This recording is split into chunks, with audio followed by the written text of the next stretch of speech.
పేరెత్తితేనే భయపడిపోయే ఒక ప్రదేశానికి కాశీలో మిమ్మల్ని తీసుకువెళ్తాను రండి. కాశీలో మణికర్ణికి అంత బాగా నచ్చింది కదూ.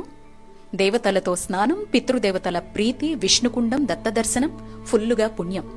మరి మనకు నచ్చని, అసలు స్వీకరించని శివయ్య అక్కడే ఉండే మరో చోటు చూపించనా? మరణం. అవును, చావెలా ఉంటుందో, మన బ్రతుకుకు అర్థమేంటి అని ఎవరికి వారు అంతర్మథనం చేసుకోవాలి అనుకుంటే మణికర్ణిక స్నానం అయ్యిన వెంటనే లేదా కాశీ ట్రిప్ మొత్తంలో మీకోసం మీరు ఒక 10 నిమిషాలు కేటాయించుకొని శివ ఇంటికొచ్చేయండి.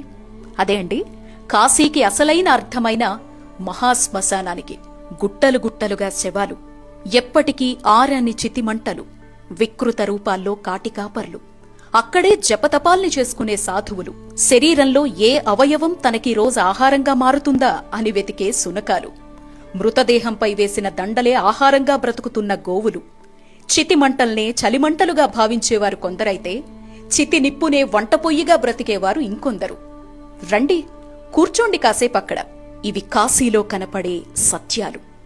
జీవితమంతా నేను, నాది అనే రెండింటి మధ్య చిక్కుకుపోయి జీవిత పరమార్థాన్ని, ఈ శరీరం లేకపోయినా ఏది శాశ్వతమో తెలిపే అసలైన చోటు ఈ మహాశ్మశానం. రాజు లేదు, పేద లేదు, ధనిక లేదు, బీద లేదు, ఇక్కడంతా ఒక్కటే. నీకోసం నీ వాళ్ళిక్కడికొచ్చినా కనీసం నిన్ను వదిలి వెళ్లేటప్పుడు వెనక్కు కూడా తిరిగి చూడరు. నువ్వు ఒంటరివయ్యావే అని కూడా అనుకోరు.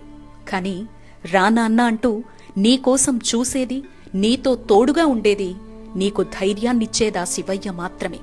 పైగా వచ్చే ప్రతి ఒక్కరి కుడి చెవిలో తారక మంత్రాన్ని బోధిస్తూ ముక్తిని ప్రసాదిస్తున్నాడు కాశీ విశ్వనాథుడు.